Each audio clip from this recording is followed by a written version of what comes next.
বন্ধুরা, পুনম সোমস কিচেনে আপনাদেরকে জানাচ্ছি আবার স্বাগতম। আমি আজকে আবার একটি নতুন রেসিপি নিয়ে চলে এসেছি। আজকে আমি আপনাদের সাথে শেয়ার করব veg lollipop recipe. Chicken lollipop তো সবাই অনেকবারই খেয়েছেন, অনেকবার ট্রাই করেছেন। তো আমার রিকোয়েস্ট, আপনারা এই ভেজ ললিপপটা ট্রাই করে দেখুন। যারা মাছ মাংস খায় না, যারা ভেজিটেরিয়ান, তারা এই ললিপপটা খেয়ে একবার ট্রাই করে দেখতে পারো। তো ভিডিওটি প্রথম থেকে লাস্ট অবধি দেখার অনুরোধ করলাম। তো চলুন ভিডিওটি স্টার্ট করা যাক। কড়া বসিয়ে নিয়েছি, এবার এখানে দিয়ে দেবো কিছুটা তেল। তেলটা গরম হয়ে এলে এখানে আমি সবজিগুলো অ্যাড দিয়ে দেবো। পেঁয়াজ কুচি, ক্যাপসিকাম কুচি, গাজর কুচি এক এক করে দিয়ে দেবো।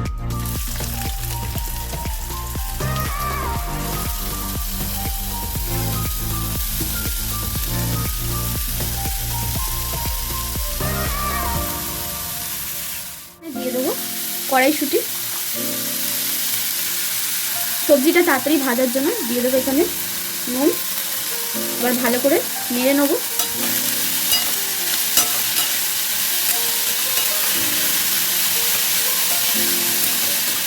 আপনারা এখানে নিজেদের পছন্দের মতো সবজি ব্যবহার করতে পারেন। আমার কাছে যা অ্যাভেলেবেল ছিল ঘরে, আমি সেগুলোই ব্যবহার করছি। সবজি আমরা বেশিক্ষণ ভাজবো না, হালকা করে ভেজে নেব।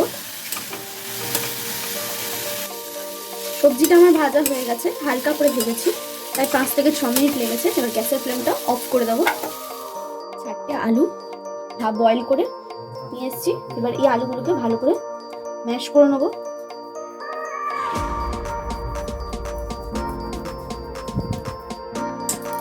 আলুগুলোকে ভালো করে ম্যাশ করে নিয়েছি হাতি। এবারে যে সবজিগুলো ভেজে রেখেছিলাম সেটা দিয়ে দেবো। যেটা দিয়ে দিয়েছি, এবার এখানে কিছু মশলা অ্যাড করব। সবার প্রথমেই দিয়ে দেবো এখানে নুন, স্বাদ মতো নুন। দিয়ে দেবো কাশ্মীরি রেড চিলি পাউডার, জিরে গুঁড়ো, ধনে গুঁড়ো, দেবো এখানে চাট মশলা, দিয়ে দিচ্ছি ম্যাগি মশলা, এটা অপশনাল। দিয়ে দেবো এবারে গোলমরিচ গুঁড়ো। এবার একসাথে ভালো করে মাখিয়ে নেবো।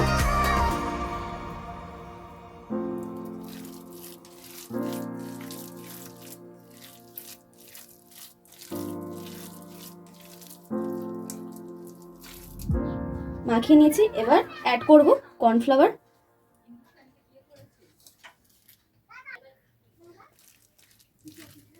কর্নফ্লাওয়ারটা দিয়ে ভালো করে মাখিয়ে নেবো। আবার আমি এখানে আইসক্রিমের যে কাঠিগুলো হয়, এটা একটা নিয়ে নেবো, দেবো।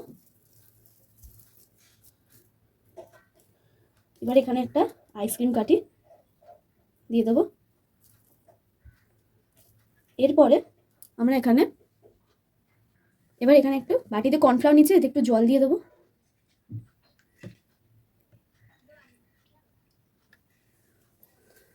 জল দিয়ে ভালো করে গুলিয়ে নিলাম।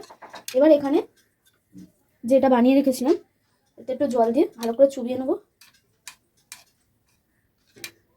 এরপরে ব্রেড ক্রাম্বসের মধ্যে ভালো করে কোট করে নেব।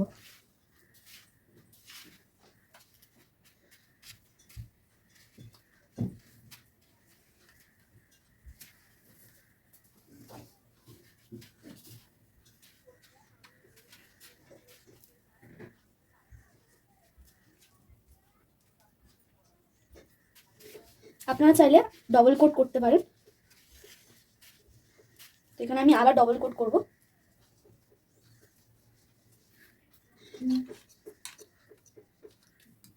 আরেকবার কর্নফ্লাওয়ার জলে ভালো করে ডুবিয়ে নিচ্ছি, আবার ব্রেড ক্রাম্বসে কোট করে নিচ্ছি। এতে কি খেতে খুব ক্রিস্পি হয়।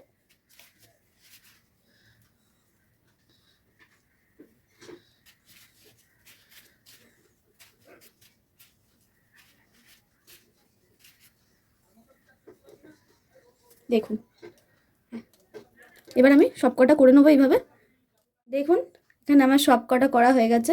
এবার এগুলোকে তেলে ফ্রাই করে নেবো। কড়াতে সাদা তেল দিয়ে দিচ্ছি। তেলটা ভালো করে গরম হয়ে এলে ললিপপগুলো এর মধ্যে ছেড়ে দেবো। ভালো করে গরম হয়ে এলে এক একটা করে ছেড়ে দেবো এখানে।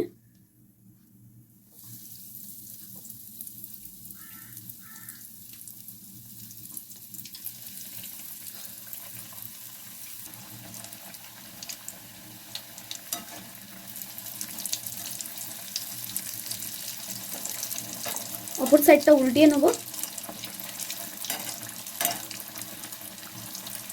আঁচটাকে কিন্তু মিডিয়ামে রাখতে হবে।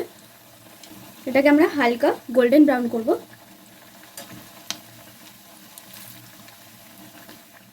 ভাজার পর এটাকে এবার আমি তেল থেকে ছেঁকে নেব।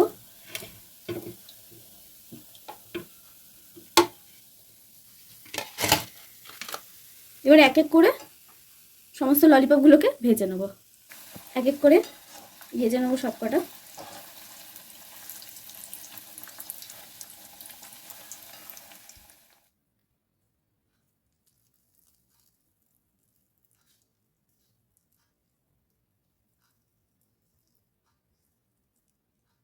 আজকের রেসিপিটি ভালো লাগলে ভিডিওটিতে লাইক দিয়ে দেবেন এবং চ্যানেলটিকে সাবস্ক্রাইব করে বেল আইকনটা ক্লিক করে দেবেন। তো আবার দেখা হবে নতুন একটি ভিডিওর সাথে এবং নতুন পর্বে নতুন রেসিপির সাথে। তো আজকের জন্য এতটাই। টাটা।